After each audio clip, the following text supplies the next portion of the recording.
Good morning. I'm Jen Kessler. I'm from Heartland Community Health Center. I'm the patient experience manager at Heartland. And this is Karen Lewis. She is our care covered coordinator. Karen has been with the organization for a few years now. She started as an AmeriCorps worker, and through this grant, we were able to bring her on with Heartland as a permanent position within the care covered. She does a lot of the patient-facing work with this program, and she does all the patient enrollment. So she has a lot of great insight and feedback for y'all today. And yeah, so we will kind of show you what we're working on in our target population.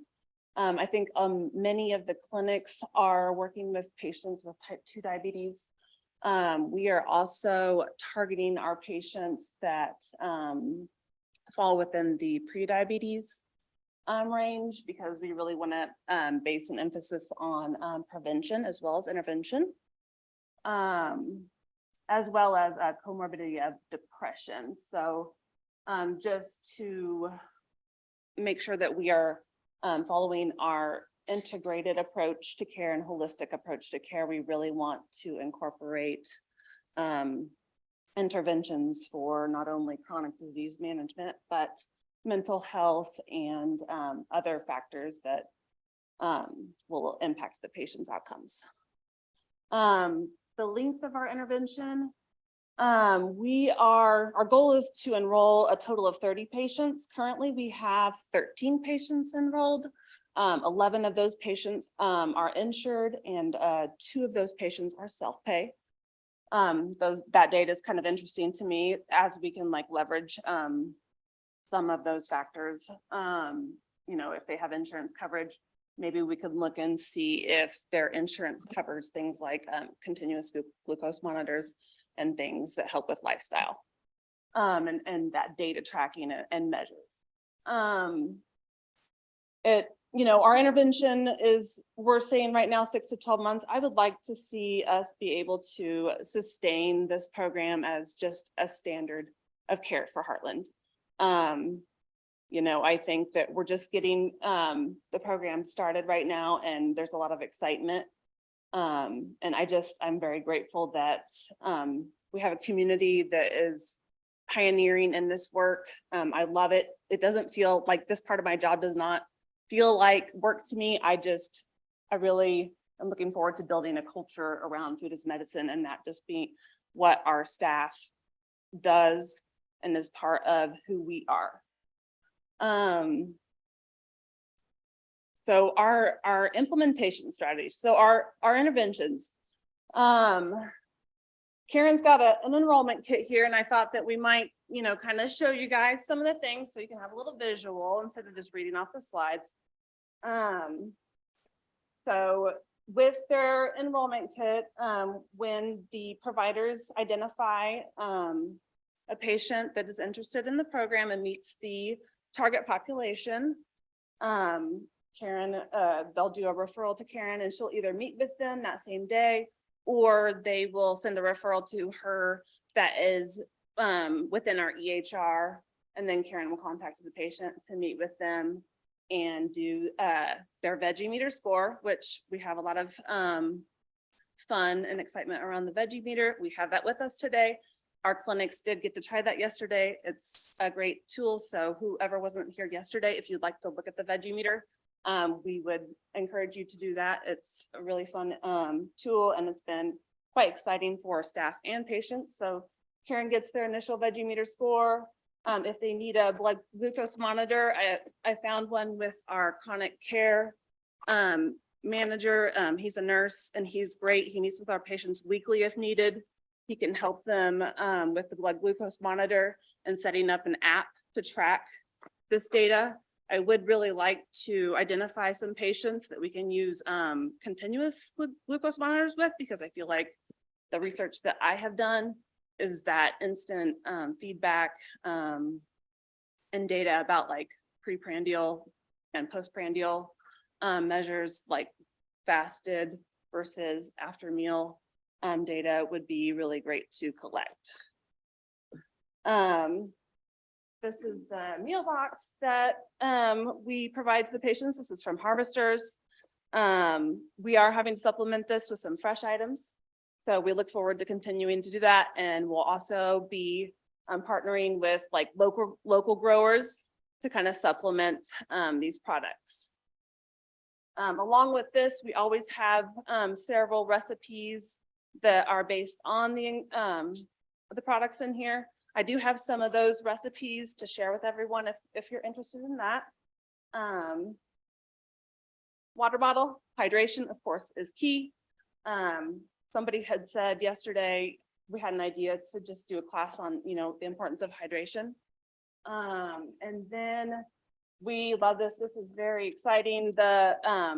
We have a journal that we give them, and it has a tracker in it, daily affirmations, gratitude. It has some really great quotes on each page. Just because we're trying to do a holistic approach, I think this can help people that like to journal, and it's got that mental health and that tracking all in one. And it's just pretty.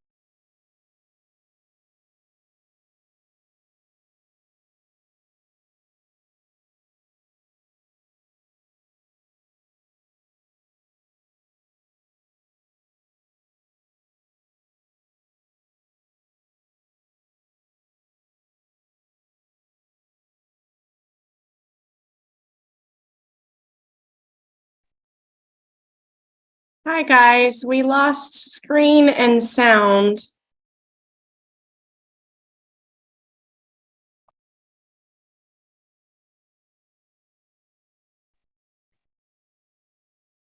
Yes, that's great. One of the favorite classes that we got a lot of great interaction recently was a mindful munchies and movement, and one of our behavioral health providers taught that class, and she we talked about mindful eating, paying attention to the colors and the textures and the smell, and like chewing your food and digestion and how that impacts your glucose. And then we did some like chair movement exercises for about 10 minutes.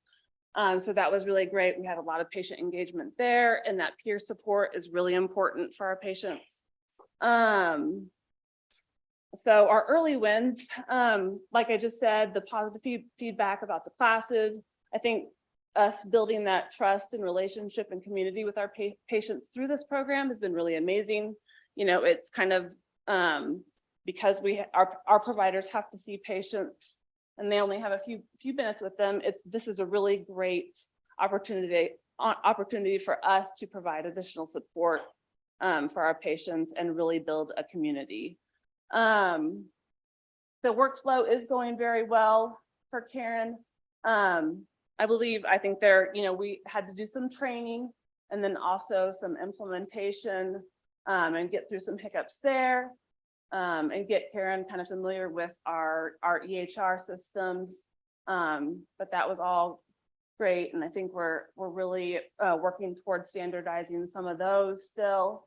I would like to see us incorporate, integrate CHWs as well as Karen and myself more into the care teams, and we can kind of be in those medical pods for a very accessible warm handoff. So just being a little bit more accessible instead of relying on the nurses to bring the patients back to the pantry. We have a really exciting new partnership that's coming up. And with Free From Market, I'm very excited about that. That is going to increase some of the food quality that we're able to bring into the clinic, as well as food delivery. Also through this partnership, the patients will receive one-on-one nutrition coaching, which is really great. Like I said, I would like to be able to learn more about the CGMs and the data collection that would be available through that. Standardizing our class curriculum, just having cohorts and maybe doing more of like a series of classes, deciding what our patients have really liked with the classes we've provided so far, and just standardizing that. Karen was previously meeting with patients through appointment to distribute these food boxes. But now we're just kind of letting that be a walk-in basis, which is really going to help, I think, too. So like many of the clinics have said, we're all wearing a lot of hats. Heartland has been through a lot of transitions, organizational transitions. So that has been kind of challenging, but we're still moving forward. So we're also partnering with the local library as well as Just Food, and we're going to use Just Food's kitchen, as well as Sunrise Gardens. We're going to use their kitchen and hopefully their gardens. And then we're going to incorporate community health workers to provide that one-on-one peer support and coaching, as well as the free from market opportunity. And I think we've got some pictures. So here's, our patients tend to really like hummus. So we always have hummus as a snack during the classes. And we did a class about how to make hummus. And then we've got all of our beautiful veggies there in hopes to increase those carotenoid levels that we're measuring on the veggie meter. Just Food, they have this really great magnet about food storage tips. So those community partner relationships are very important. There's a photo of our food pantry and it's beautiful. We would like to implement some policy standards for like nutrition standards and what we allow to come in, be very specific about the food products that we are allowing in the pantry from donors and partners. There's Kate from Harvesters. She has been wonderful. She's taught several of our classes and also developed recipes that I brought today. Yeah. And then there's a quote from our behavioral health therapist, Alex Rodenbeek. She has been a champion for us and, you know, has really been able to talk and get feedback with patients on, you know, not just food insecurity, but also that extra support through this program. So thank you. Thank you so much, Jen and Karen, for presenting your wonderful work that you're doing in Lawrence. For those of you that haven't tried the veggie meter yet, I seriously recommend it. You may think you eat healthy, but then you see that score and you're like, oh, okay. Okay.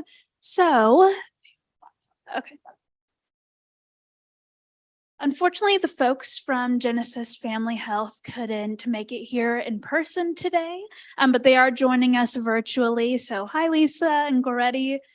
So I'm going to be presenting on their behalf. For those of you that don't know me, my name is Gabby Talavera, and I'm a program intern with Sunflower, and I'll actually be joining full-time in May as a program associate, so you'll be seeing more of me. So for Genesis, they have yet to begin implementation because they have been in the hiring phase of some community health workers, but they did just hire Goretti, who began in January. And from the few times we've spoken, you can really tell that she has the heart for this kind of work. So we're very excited to begin working with her. But right now, Genesis has planned to target patients with a diagnosis of diabetes and to test positive for food insecurity, because food insecurity has already been part of their screening for patients. 30 patients have actually already been identified by one of their provider champions. And once they begin implementation, they will participate in the program for around 6 to 12 months. They will be utilizing a community health worker oriented model. So a lot of the kind of groundwork is going to be done by their community health workers as they find more. The strategies have yet to be determined, but in a recent meeting, we did talk that Goretti was interested in shadowing another clinic that's already began implementation, which we think is a really great way to do peer support learning, especially because these other clinics are such valuable resources. So yeah, yet to begin, but definitely a learning opportunity for them. Advance, please. So some early wins for Genesis is that they already have physician participation and buy-in. They've already identified 2 physician champions, one of which has, like I said, identified 30 patients for once implementation has begun. They have new food pantry space. They did just move. They have several clinics across the state of Kansas. I know in Ulysses, Liberal, Garden City, and Dodge City, but they will be doing their implementation specifically at their clinic in Dodge. So they did just move into a new location there where they have new food pantry space, and they've already begun to receive plenty of donations, which you'll see in a photo at the end of their presentation. They did purchase a commercial size refrigerator to store produce, and it's been delivered. It did take a couple of months to get there, and then I know getting it inside was some hard work. They did hire an HVAC person to install the fridge for them. And some lessons learned. Dodge City actually has a wide variety of refugee groups. So there's a high population of Somalis, and of course, a lot of Spanish speaking individuals. So they've kind of learned how cultural differences are really important to identify and acknowledge during food as medicine implementation. So that's definitely been a lesson learned, as well as just time and work necessary for preparing to even implement a program like this. Their community health workers actually have to receive several different certifications, such as diabetes education and nutrition. And so that's been kind of an obstacle to overcome. So like I said, that's kind of been a challenge, getting their whole staff to receive the adequate credentials to be involved in the food as medicine program, as well as, like I mentioned, relocating to a new clinic. They've yet to kind of finalize the layout and space plans, but they are going to be putting the community health worker offices right by the 2 provider champions offices. So it's all kind of centralized and located together, which will make it easier for patients. And their final challenge, just kind of balancing current versus future needs. As you've been able to tell, food as medicine is really hard work. So it's kind of hard to prepare for the future, but also balance what you need to do in the moment. So these are some pictures of Genesis's new facility. As you can see, the brand new commercial size fridge on the left. He is definitely a beast. So it took some hard work to get him in there, but now it's all installed and ready for fresh produce once they begin receiving that. On the right, you can see their pantry. This is just one side of their pantry where they'll be storing their shelf-stable products. And all those boxes are actually donations they've already received prior to opening their pantry. So they're definitely getting a lot of community support. There's not a picture of this, but on the other side of the pantry is actually 2 more fridges, as well as a floor freezer. So that's about all we have prepared for Genesis. So I just want to thank Goretti and Lisa, who are online, for all their hard work. So now we're going to go ahead and move on to Community Health Center of Southeast Kansas. If they want to go ahead and come on up.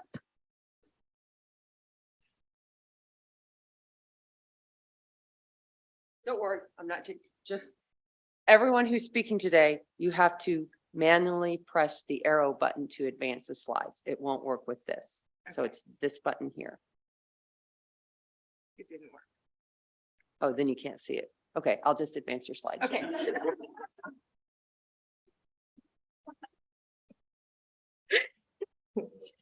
All right, so my name is Audrey Ricks and I am Program Manager at Community Health Center of Southeast Kansas. So I'm joined by my wonderful team. In the back, I've got 2 of our registered dietitians, Sharice Beckham and Patrick James, and our diabetic education nurse, Travis Searles, and our I don't know your title, specialty practice manager, something like that. She oversees our diabetic health coaches and diabetic education and our diabetic center of excellence.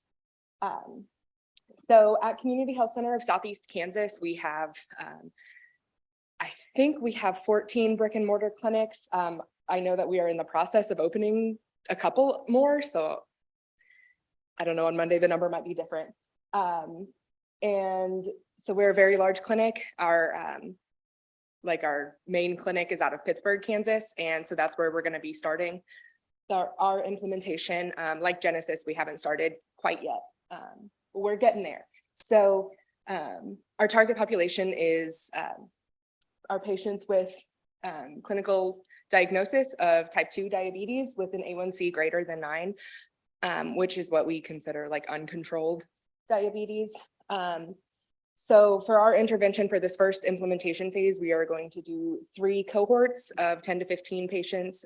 So that's going to be about like 30 to 50 patients and their families. That we thought that was something important, was to include the entire family. So as we look at the quantity of food that we are going to be giving, we're definitely going to be taking into account household size. And then we were planning a 12-week program, but most insurances cover A1C tests every 91 days, which is 13 weeks. So we're looking at our program length there. So our implementation strategies, we are going to be implementing this like within our diabetes center of excellence. And so we have a team of diabetic health coaches, and so our diabetic health coaches are kind of going to be the main point of contact with the patients.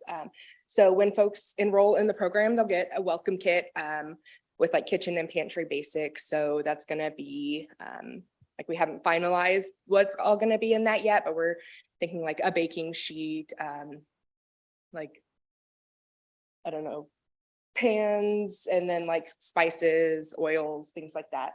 And then they will get weekly food boxes. And then weekly check-in calls with a diabetic health coach, then diabetic education classes taught by our nurse Patrick or Travis. And then we're going to be partnering with SNAP-Ed and our dietitians for the nutrition education side. Next slide. So some early wins is that with our, during the pre-implementation planning phase, we were like, wow, we have a lot of organizational capacity to do this. We think that this is something that we can implement across all of our locations. And this is something that we as an organization are really passionate about. And with our robust wellness department and diabetes center of excellence, we really want this to be like a long-term thing. So we were awarded the GusNet Produce Prescription Grant. So we got some speakers later that are kind of a big part of that. And so we'll hear more about that. But that is going to allow us to eventually expand this to all of our locations.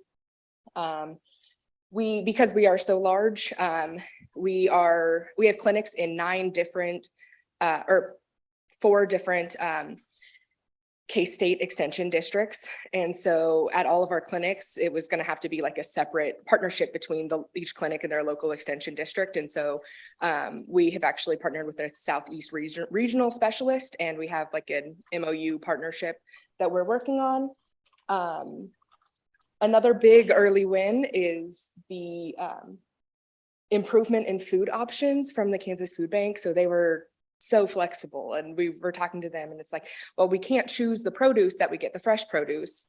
Can we get frozen? And they were able to make that happen so quickly, and it was amazing. So big shout out to the Kansas Food Bank in Wichita.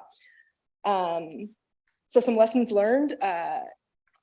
We are having to look outside for some of the fresh produce, and to have choices for protein. And then eggs and milk and bread and stuff. So we are finding that we might need a food procurement officer. And then we've had so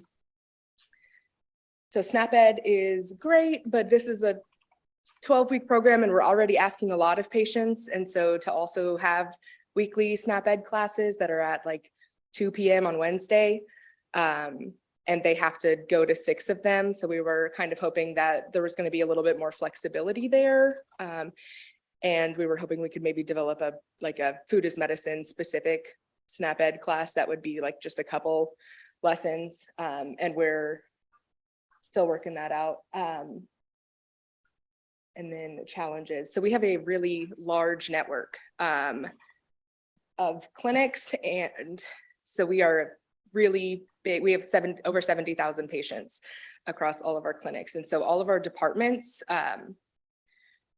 are already very busy and do things very separately. So it's kind of like we're having to develop partnerships like within the clinic. And so we've been like planning this program, and then we're like, okay, no cost to patients. They're going to be getting this stuff for free. And then the billing department's like, wait a minute, they have to pay for their dietitian visits.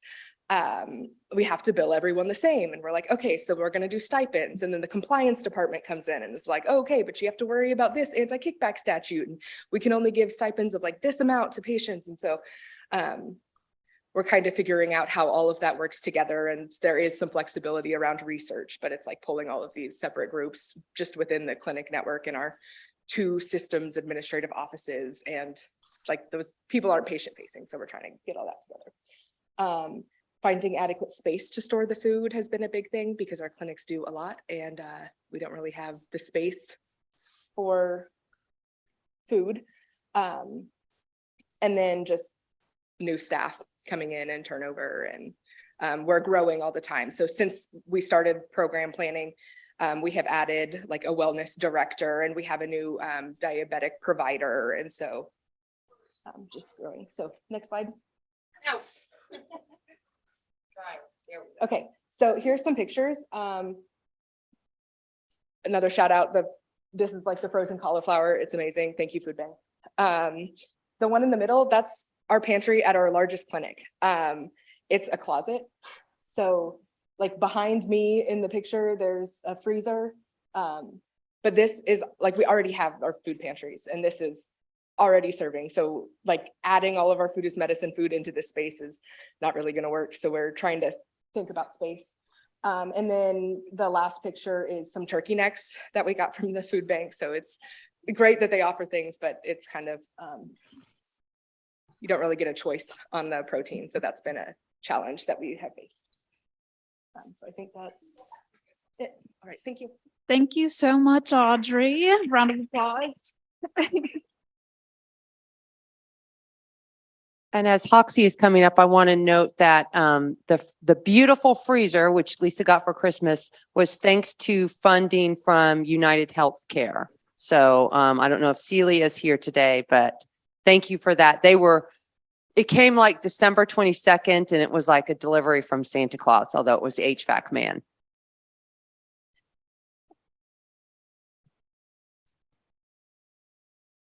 Okay, well, I have part of my team up here. All right, so we are Hoxie Medical Clinic. My name is Jody Demler. I'm an integrated health director. And to my left is Elizabeth Dooley, and she is our integrated health specialist and runs the majority of our in-clinic part of our food as medicine program. And Kyle, I'm gonna get your last name wrong, Ellensdorf is our clinic manager. And then we also have a nurse practitioner and nurse here as well. So we developed our food as medicine program to help our patients make small gradual changes and see the benefit to their life, with the goal of these changes being part of a life food style change, then finding ways to improve our patients' access to healthy options, specifically our low income patients, in order for them to continue these food changes. We therefore set a 2-part plan into action. So I'm going to go through that. It's going to take a little bit of time, so I'm going to try and talk fast. Our first part is a clinic diabetic patient focused plan. And then our second is a community supply improvement plan for people with food insecurities. So in our clinic plan, our target patients are diabetics. We have a three-phase plan. So in identifying patients, we had our providers, our nurses, we looked through our EHR, and we identified 16 patients that we started out as a cohort and that are going to continue through this 12-month phase. Our integrated health specialist then talked with each of them, explained the program, and they opted in. The requirements that we asked for were that they would get weekly calls from our integrated health specialist. They would do their A1Cs and the evaluations, and then that they would have these food as medicine specific steps. They do not have to go through the phases 1, 2, 3, but we do expect that the process will continue. So I'll explain our phases. So the first phase is a 3-month, they can get frozen food, and we got it from Magic Kitchen. So they get 2 meals a week. And then after that, then we would expect that they would step down to a meal kit prep I did miss an error in the slide. It's not a frozen, it's fresh meal kits that come twice a week. And then the next 6 months would be on their own. And so that's where we thought, okay, to give them some incentives, we would give vouchers. And we'd also have our monthly produce boxes that we're getting from the Wichita Food Bank in place for that section. Some of our patients have opted to start straight out with meal kits. They were like, I don't want the frozen stuff. And so they are able to do a longer then. So they've been doing 6 months of the meal kits, or if they choose to go vouchers sooner, they can. But we want to see that gradual work towards them preparing the meals and making meals of their own. We are offering 2 cooking classes. We've already done one that was led by a mental health nutritionist, and then our diabetes educator as well provided education at that class. We had a good turnout. We had over half the participants did choose to come. Again, we do make those classes voluntary, but we also are going to have another cooking class in conjunction with the K-State Extension Office, and they will do one of their healthy programs that, like another program mentioned, is a longer program, but we are going to allow that to be in conjunction with pickup of the produce boxes, so that when they come to get their monthly produce boxes, they can be in this class at the same time. We also decided to add in a support group, which we'll be doing in the next couple of weeks, which we'll have a dietitian at. There was questions that came up out of the last cooking classes and things that our patients wanted to know. So we're going to bring the dietitian in to answer those questions. One of the benefits that we found of making our program more flexible is so far we did start the end of December, beginning of January with our 16 participants, and they've all continued because of the flexibility that our program allows, with them being able to make adjustments and jump to vouchers or things sooner than is required. One of the things that we ran into, and a surprise for us, is we had hoped to utilize a company such as like we are with the frozen. That did not currently work out, and we're still trying to figure out how to do that. So we have had to figure out within our community how to make meal kits and then be able to distribute them. So we had a local restaurant, The Elephant, and their chef, and through her culinary schooling, she has worked up recipes. Then our providers and the Magic Kitchen dietitian stepped in to help as well, and they have reviewed the recipes, approved them to make sure they're diabetic appropriate, and then we are one of our nurses is making them, and then we are delivering them. And so it's a lot more heavy than we were thinking staff-wise. Maybe not, it's not exactly sustainable long-term, so we're looking at finding programs and more actively trying out some different programs that would mail them, but it has allowed us to really grow our cookbook, which has been able to be used by our providers to give education. So that's been extremely helpful. Plus the recipes are unique. Our restaurant likes to give unique ideas. So some of the foods that have come out of it are avocado sweet potato bowl, shashuka with feta, coconut shrimp with quinoa, cauliflower mash, chicken enchilada skillet, some of the examples. So our patients are getting to try new foods, different things that they wouldn't have done before, and they're getting introduced to different ideas. And we find that really helpful. And one of the things that comes out of that leads us into the second part of our program is we're working with, you can go to the next slide. We're working with our pantries in different counties. So we serve 13 counties. And so we have selected 3 that we're going to work with because our patients have to drive in at least 30 minutes or longer to get to us. So, and we wanted them to be able to have access to healthy foods in their communities. So we wanted to build up the local pantries and food networks. And so we have partnered with public health in the 3 counties, as well as their ministerial alliances and their food pantries and the K-State Extension offices, to start to talk about how can we improve the food being offered to our food insecure patients. And through our discussions with our patients that we have, we're getting ideas of what foods they're trying, what whole grains and things that they would like to be able to have access to. And so that's helping give us the feedback we need to start to develop these healthy pantry options for our patients. And so each of the 3 counties is looking at working with the K-State Extension Office on the Healthy Pantries program. And we're working to come up with lists of ideas of what they're going to put on these shelves to make sure that our patients know that they can go into the pantries or into the public health to get access to the foods. One of the things we ran into is stigma going to the pantries. So we're looking at putting pantries in a few of our public health so that patients will have easier access. They can go more regular than once a month distributions, as well as they can get education and just build those relationships in the process. So working kind of a wraparound service with all of those things together. And with the information that our patients give us, we'll be able to then also change recommendations to the donation lists and things that the communities are putting out for what kind of foods they would like to receive and to stock their shelves. And then they will transfer those and share those. So they'll be able to continue their pantries the way they've been doing them with a special healthy section, but they will also help stock an additional pantry site at the public health so that our patients have more access. I think, I know I didn't cover everything, but I think I covered the majority of what our program looks like. Thank you. All right, thank you, Hoxie. So if you picked up on Hoxie's kind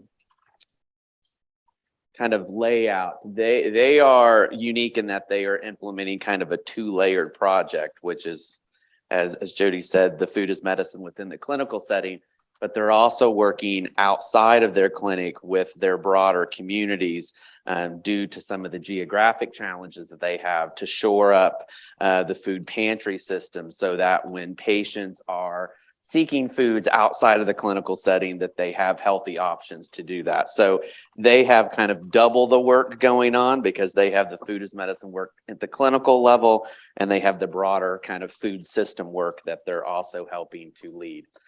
Our next clinic is Health Ministries Clinic, and I'm going to talk about this just for a few minutes, and then I'm going to introduce Dr. Mike Williams, who is going to give us an update on some of the more specifics.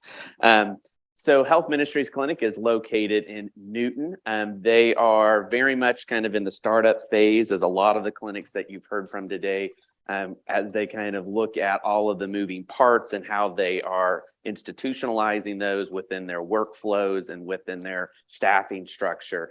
Also going through a lot of the same challenges that most clinics as they kind of navigate staff turnover and how they get new staff onboarded and kind of up to speed on food as medicine so that there's not a lot of bump in the road for the patients that they will be onboarding into their program. Some of the key partnerships that they're looking at, in addition to targeting the patients with diabetes, as you've seen, that's a common theme. Most clinics selected diabetes as the area of focus. That wasn't a requirement on our end. We allowed the clinics to focus on whatever they thought would be kind of the best starting point. They all just happened to select diabetes. So some of these key partnerships, and I think these are important pieces for Health Ministries Clinic, especially as we've looked at some of the challenges that some of the other clinics have alluded to related to food procurement or food storage and food distribution. So Health Ministries Clinic is actually partnering with a local nonprofit called The Porch, who will actually store their food and possibly work with them in looking at how they can distribute that. So that is a different strategy or model than some of the other clinics have looked at, where they're trying to figure out how to store the food on site within their clinical buildings. Health Ministries Clinic is actually looking to a nonprofit who is willing to do that for them. So that's kind of an innovative approach to solving the challenges related to storage and distribution. But we are thrilled today to talk about a little bit more about their physician champion, who is specific around kind of the dietary components and getting those classes started. And he is here with us today. He was here with us yesterday and went through a cooking demonstration for the clinics, which was, I think, really well received. And he's been doing this for several years now. I'm going to turn it over to Dr. Williams.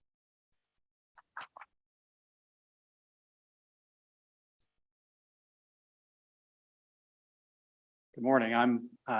I'm Dr. Mike Williams. I'm a family medicine physician, and I am a certified culinary medicine specialist as well. Went through some special training in culinary medicine, and so I'm proud to be able to say that. I'm excited about food as medicine. I've been interested in this for a number of years, and I'm excited that our clinic is participating. And we're actually about halfway through our first group of patients. We selected 8 patients. Our diabetic educator, who's involved in this project as well, recruited those patients for us. We have, as many of the clinics probably have, we have a ton of patients that would qualify and find this, I think, very useful. So we're excited about some ongoing implementation as well. But we started with 8 patients, and we invited those patients to bring someone with them and their family. And so For the majority of those patients, that's their spouse, but we have a grandmother and a granddaughter who are coming, and sometimes some other family members join us as well.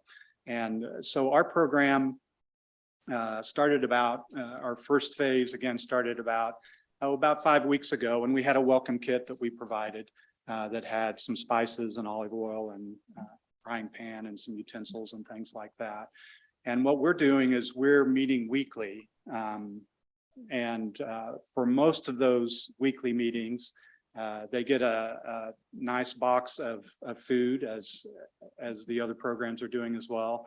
Most of that food comes from Kansas Food Bank, and we appreciate that. And we've been very pleased with the food that we've received from them. We're lucky enough to be close enough to Wichita that it's a little easier for us to get that food from them. But we give them a nice box of food.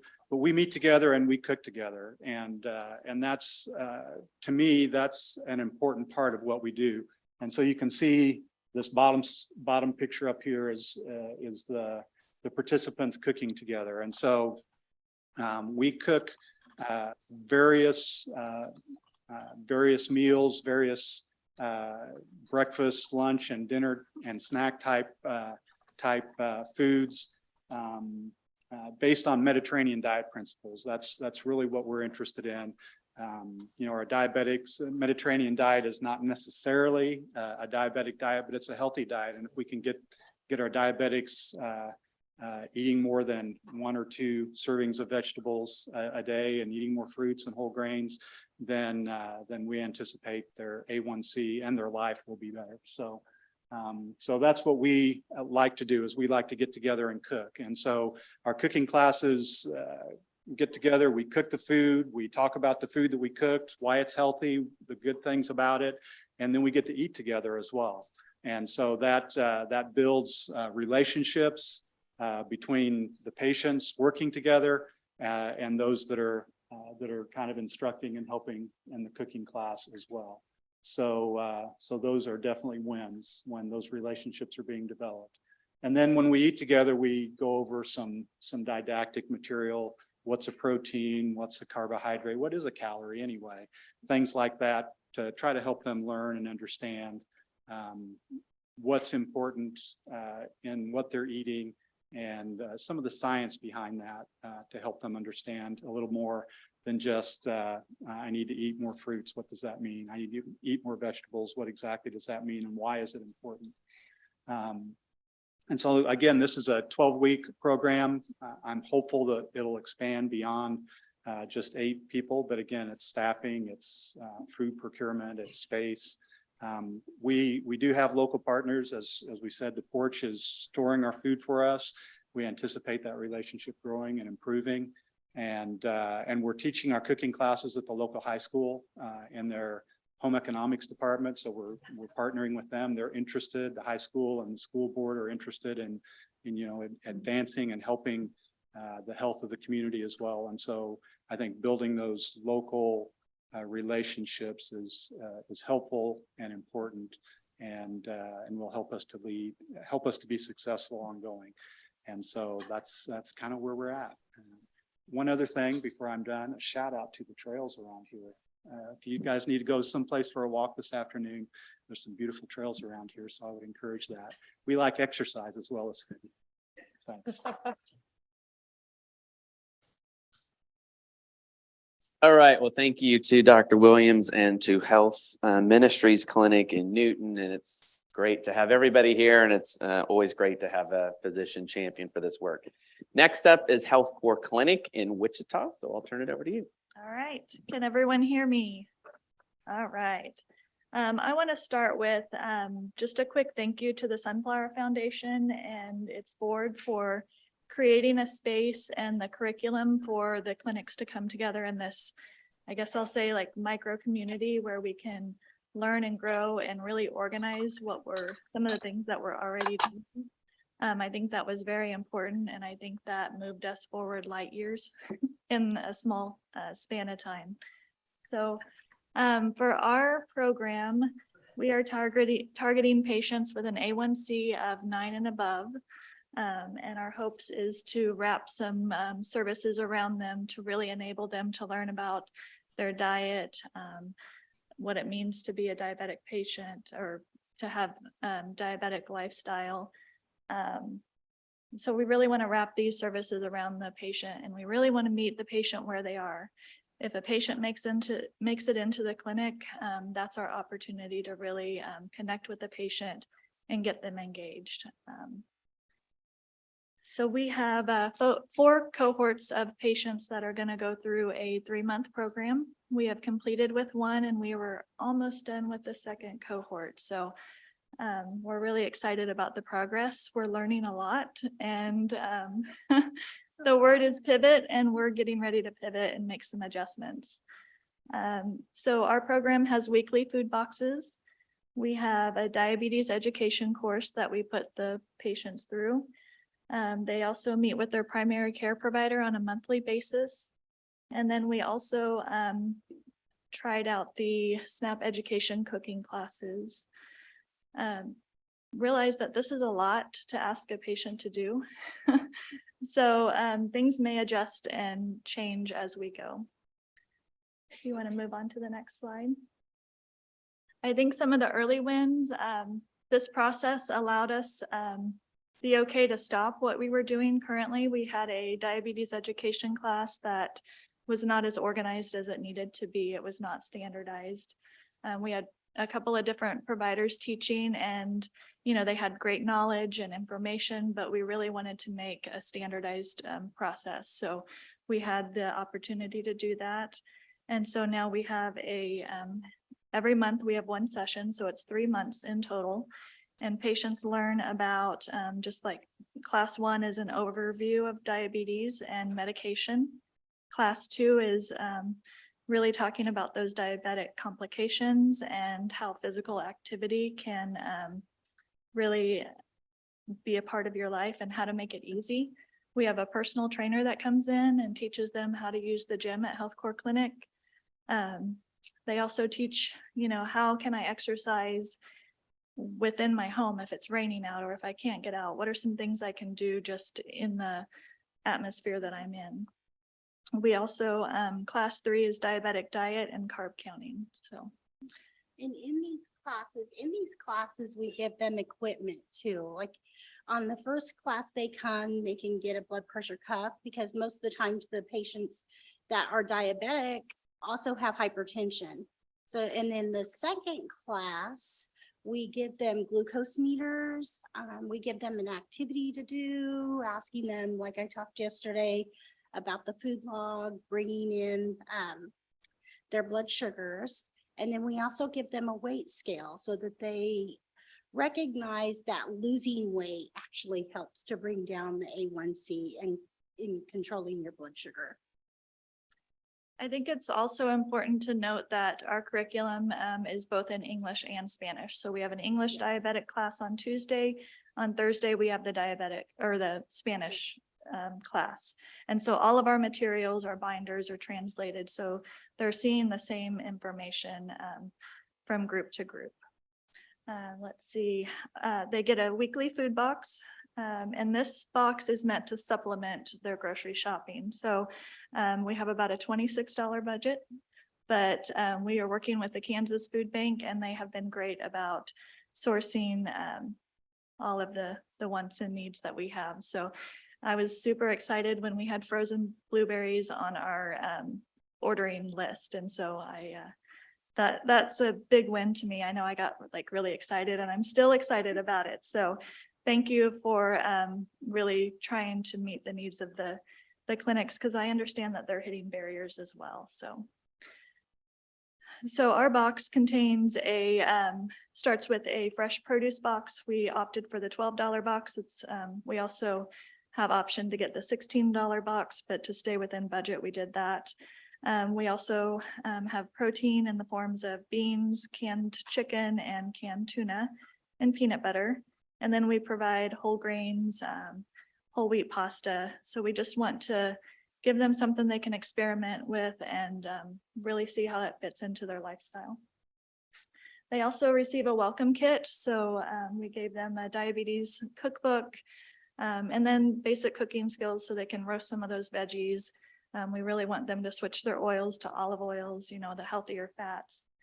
So all of that is included. There's a cutting board and a nice knife. So even though they may have some of these things, if you think about when you're going back to school and you're getting school supplies for your kids, they're excited about it. So this is something to help the patients get excited. They have a new shiny toy for the kitchen. So quick, let's see, we'll kind of talk about session 1, our 17 participants that completed. And I just want to do, you know, we had a lot of patients that were above that 9. We had some critical patients that were 13 for their A1Cs. And too high to read Yeah. within the clinic. We had one that was too high to read. We had a 14.2 that after going through this program, they were down to an 8.6. I think that's huge because it's under that 9 mark. Now we recognize that food was not the only factor. So they had a lot of attention from us. We have community health workers in our setting. We have our chronic care nurse. We have a lot of people that reached out and really wrapped their services and their care around these patients. And that's what it takes. It takes that personal touch, creating relationships, creating a safe space for patients to come. We have patients that probably don't have social security cards that, you know, are afraid to come and access healthcare. And so if we can provide these services, these types of programs to really move the needle on their healthcare, it's so important. So 1 minute, okay.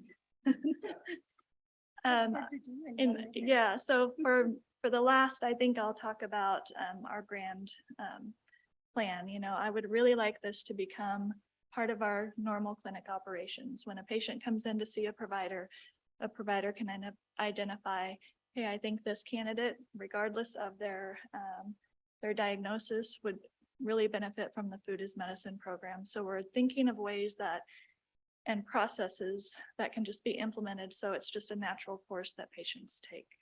So, all right, thank you. All right, great. Thank you. Thanks to HealthCore and thank you to all of the clinics. Hopefully that provides you a little bit of details of kind of what's happening on the ground. Now we're going to pivot to our 2 food banks that are supporting these projects. A reminder that all of the clinics that are participating in Food is Medicine were provided a $12,000 account at their respective food bank. So those dollars then were held for them and they could then use those dollars to work with food bank staff to pull down the foods that they need. I'm sure the food bank folks are sick of getting emails from Elizabeth and I, because that usually means we're asking something that, you know, they probably can't do at the moment. But I think it's been a lesson in like, we're stretching everything and not just clinics, but we're stretching what the food security system can do. And that's kind of all learning for all of us. So Greg, I'll turn it over to you. All right. Good morning. How's everyone doing today? Good. My name's Craig Hubbard. I'm the food security coordinator at the Kansas Food Bank. I've been with the food bank a little over 2 years now. I started with a very fun project. It was an awesome project. Got to do lots of research for all 105 counties in our states, because really there was no place to go to find a list of all of the food pantries, whether partner agencies or just little mom and pop pantries that might be in rural Kansas. But we worked together, the Kansas Food Bank, Harvesters, and Second Harvest. We're able to do some research, worked with them, and we've got a list now at kansasfoodsource.org. You should know that by heart by now, because I gave you a pen. It's got it on there. You should have that memorized by now. Just tease them. But we've got that website. It's great. I've been able to get a lot of people help.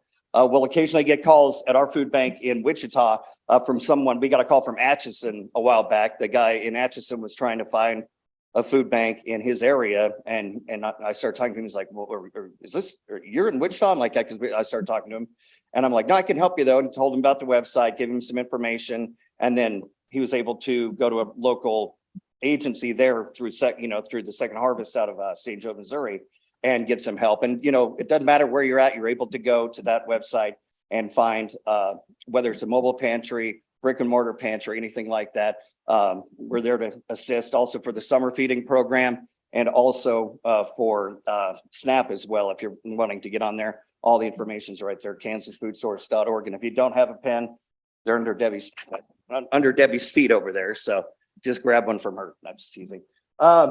Here's a little bit of what we do. We've got 205 traditional partner agencies. Those are like the brick and mortar buildings. Also, we've got the soup kitchens, the shelters. We work with places like that. We've got our Food for Kids program.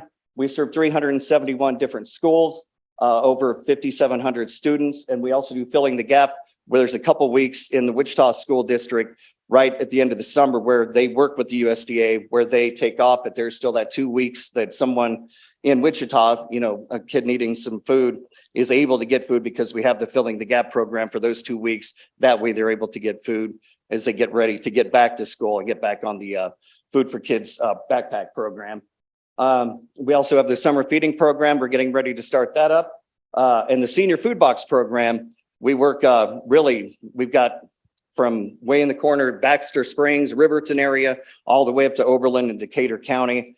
We do that for seniors that qualify, low-income seniors. We also do the Bob Box program in Western Kansas that was sponsored by the late Bob Dole, Senator Bob Dole. It was endorsed by him. We also do mobile pantries throughout the month, 31 different locations. We do a lot of rural ones as well.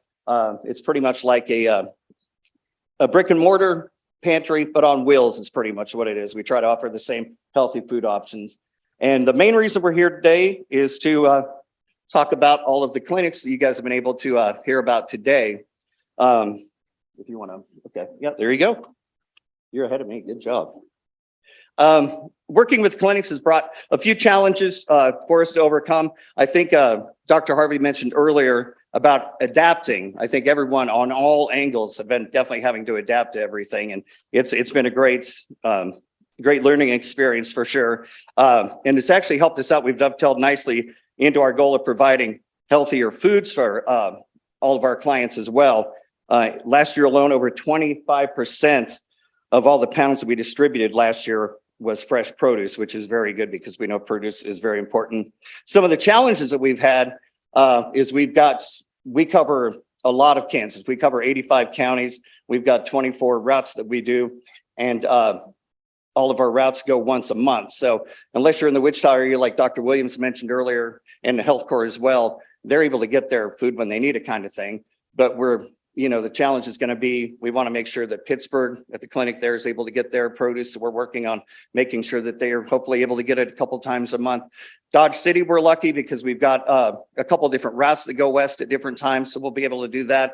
And then with Hoxie, hopefully our goal is to see what we can do to, help out more than once a month with whatever kind of produce or whatever it is that we're delivering as well. Some of the other things that have been awesome is getting to tag along with Dr. Harvey to visit every one of the clinics and just see, it's like a totally different, like the outer ring thing that someone mentioned earlier. Everything's, there. Now we're just working our way into that. We've experienced blizzards in Western Kansas. In Pittsburgh, they just started using the shelter there. So they were adapting to that and a little bit of everything. And everyone's been gracious. It's been great meeting everyone at the clinics and just a big thanks. And also thanks to Dr. Williams for letting me hang out during one of his cooking classes. And that was very informative as well. And I'd like to show you some of the examples that we've got. These up here are our produce boxes. We've got different, we've got $10, $12, $16 boxes. Some of the clinics use different boxes, whatever works best for them. And here's a sample of our heart healthy boxes. It's got the low sodium, the no sugar, and the whole grains and things like that. And a lot of those items were actually used in the cooking class that I witnessed. They made spaghetti, just different variations of spaghetti that night. So that's just some of the stuff we've got on our end. Looking forward to continue working with you guys and just making the progress go better and better. And we're here for you. And thank you for everything you've done. And thanks to the Sunflower Foundation. And a big hello to Brett Riggs over there from the Sunflower Foundation. We both went to high school together when we were both thin and younger looking. Only one of us is younger and thin though. Sorry, Brett.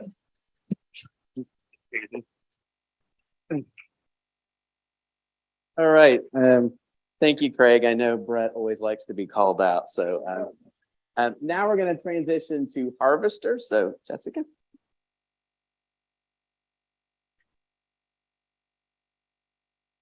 Hello, thank you. Thank you for giving me a few minutes to share. I'm Jessica Kerr. I'm the Director of Programs and Food Plus at Harvesters. Nathan Howard is our Food Plus manager, also on my team here today. Craig really did a great job of setting me up, so thank you. I won't do too much to like rehash how food banking works, but we will go deep on what we're calling Food Plus, which is really where our food is medicine work fits in. So maybe to start though, level setting about food banking. Again, you've heard a lot already this morning too around different types of things and challenges that are happening among, you all have seen it and felt it too, I'm sure, in terms of food systems and supply chain, all those types of things. So quickly about harvesters, I didn't add a slide for this, but you saw the service area map that Craig shared. So we cover 16 counties in Kansas and 10 counties in Missouri. Last fiscal year, we did about 70 million pounds of food throughout our network. We are working with about 800 agency partners across those 26 counties. In similar ways that Craig had mentioned too already, food pantries and mobile distributions, community kitchens, some of the USDA programs that are happening across the state, SNAP outreach, and then of course our Food Plus work that is really what we're highlighting here. So this graphic, we're all very proud of this. Nathan has been like casting a vision around this Food Plus for quite a while. And so this, we're really excited to we're just brand new kind of updates to the website that we're happy to share here in terms of actually using the word language around Food Plus. We call it that because we know it takes more than food to end hunger. So we think of, the emergency food assistance work that is happening and will continue to happen throughout our network. But then also what's this upstream kind of longer term type of work. Again, we think the food is medicine work fits in here as well. So we won't spend too much time here because you all know social drivers of health. Again, this whole idea around there's lots of different things, lots of different symptoms that might be driving somebody's food insecurity. This is why we call it Food Plus as well. Like, why is the food bank talking about transportation or housing or jobs and healthcare, right? Because we know we as a food bank, our role, we can lead with food and making sure there's access to that healthy, nutritious product. And is that a way that we can then enable some of these other types of things and outcomes, things that you all are seeing with your patients as well. So there's a couple things that are where we're really focusing on Food Plus that will go, again, we'll primarily focus on food as medicine here today, but also a couple of things that we're working on around food and transportation. So we're doing some like pop-up distributions at bus stops. We're working on some mapping to show where's the bus routes that overlay with where maybe food pantries are. Even some of that of helping our partner networks understand, well, if I'm riding the bus, here's some things to think about. Maybe I can only take 2 bags of groceries on, right? Like those types of things that can help with enabling that wider access to food.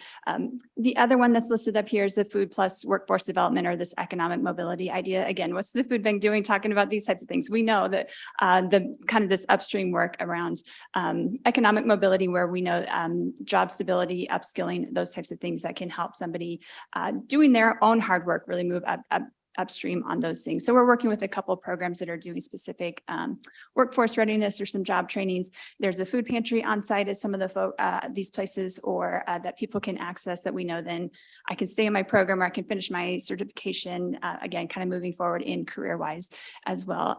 But having that ready access, removing barriers to that healthy food as well at the same time.